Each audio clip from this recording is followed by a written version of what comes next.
Oh, wait, yesterday was Friday. Yesterday I went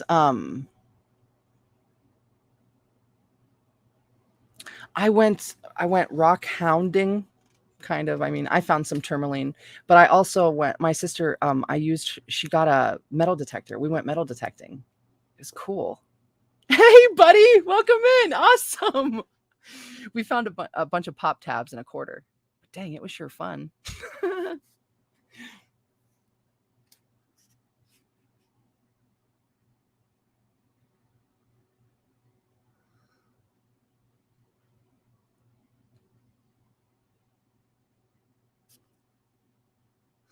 I think I finished this whole paragraph.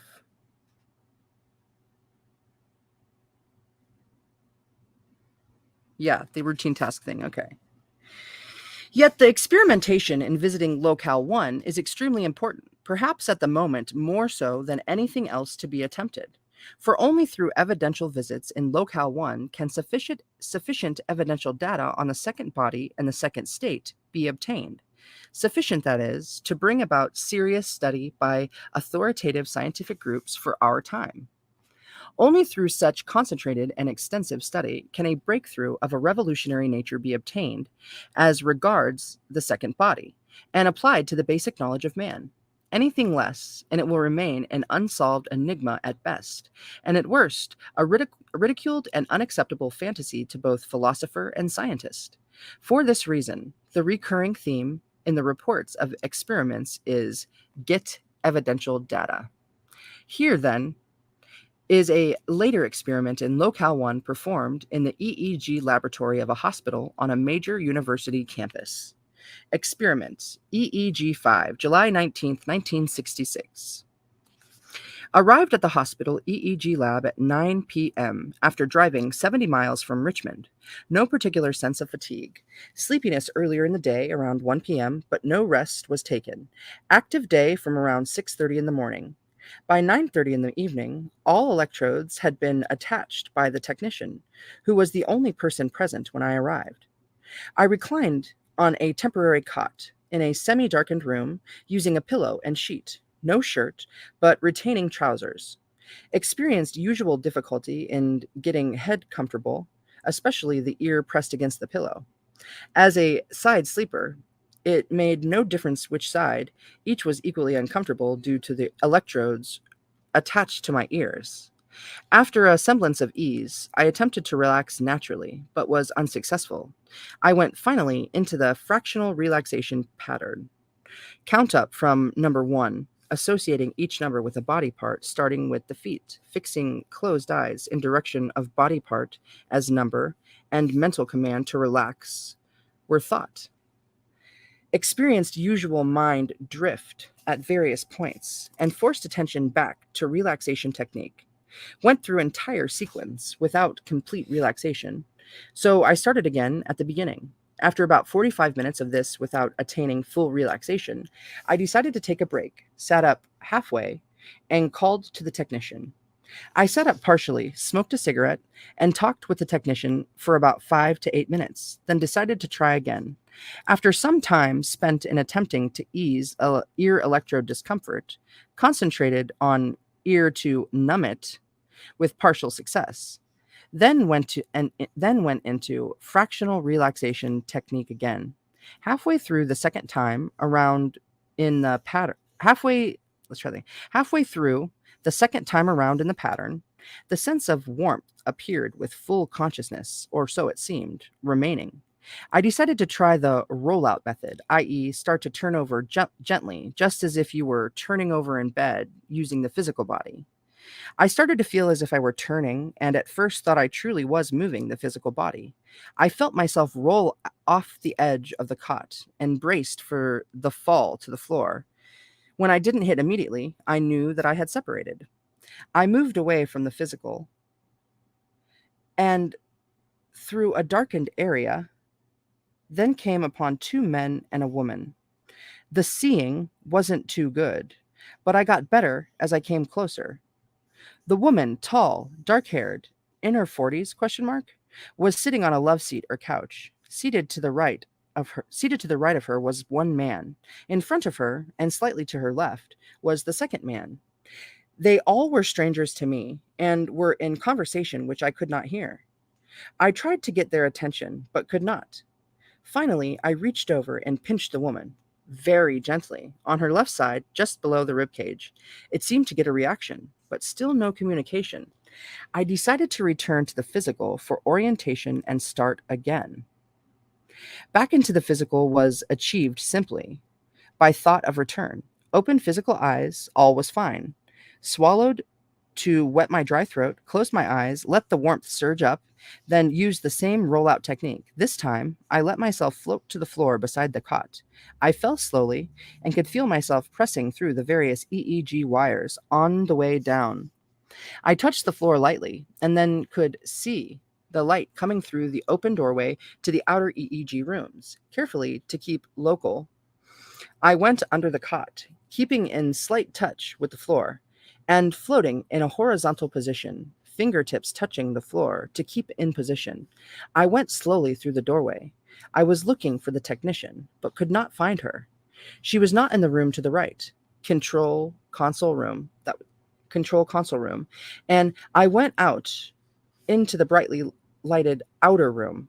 I looked in all directions, and suddenly there she was. However, she was not alone. A man was with her, standing to her left as she faced me. I tried to attract her attention and was almost immediately rewarded with a burst of warm joy and happiness that I had finally achieved the thing we had been working for. She was truly excited and happily and excitedly embraced me. I responded, and only slight sexual overtones were present, which I was nearly able to disregard. After a moment, I pulled back and gently put my hands on her face, one on each cheek, and thanked her for her help. However, there was no direct, intelligent, objective communication with her other than the above. Nothing was tried, as I was too excited at finally achieving the separation and staying local. I then turned to the man, who was about her height, with curly hair, some of which dropped over the side of his forehead, and tried to attract his attention, but was unable to do so. Again, reluctantly, I decided to pinch her gently, which I did. It did not evoke any response that I noticed. Feeling something calling for a return to the physical, I swung around and went through the door and slipped easily back into the physical. Reason for discomfort: dry throat and throbbing ear.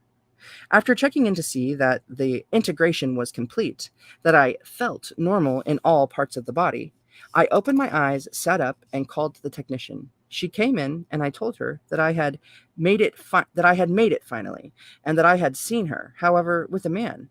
She replied that it was her husband. I asked if he was outside, and she replied that he was, that he came to stay with her during these late hours. I asked why I hadn't seen him before, and she replied that it was policy for no outsiders to see subjects or patients. I expressed the desire to meet him, to which she acceded. The technician removed the electrodes, and I went outside with her and met her husband. He was about her height, curly-haired, and after several conversational amenities, I left. I did not query the technician or her husband as to anything they saw, noticed, or felt. However, my impression was that he definitely was the man I had observed with her during the non-physical activity. My second impression was that she was not in the console room when I visited them, but in another room, standing up with him. This may be hard to determine, if there is a firm rule that the technician is supposed to always stay at the console. If she can be convinced that the truth is more important in this case, perhaps this second aspect can be validated. The only supporting evidence other than what might have appeared on the EEG lies in the presence of the husband, of which I was unaware prior to the experiment. This latter fact can be verified by the technician. Important aftermath. In a report to Dr. Tart, the technician confirmed that she was in the outer hall with her husband at the time of the indicated separation. She also confirmed that I did not know he was present and that I had not met him previously. Dr. Tart states that the EEG shows definite, unusual, and unique tracings during time of activity. Damn, Bean! Dang! This is so Fascinating. Dang. It's so good. 2 chapters in an hour. 935. Oh my gosh, it's just about 936. Awooga. Yeah, okay. You know what? I'm gonna call it. We're gonna end up the 936. Oh, Bean is everyone. It's just a saying. Bean is you. Bean is me. Bean is everyone. Yeah. I picked it up off of a movie and I like it. So shoot, yeah, it was, what is this, like that, they killed Killer Bee. Oh crap, I can't remember. So good. Okay. I love yous. I thank you. And man, we'll be back more for this juicy reading. Happy 369. Mwah. Did you see how I just did that? That was, I want to try it with this hand. I confused my own self. I love you. I'll see you soon. All right.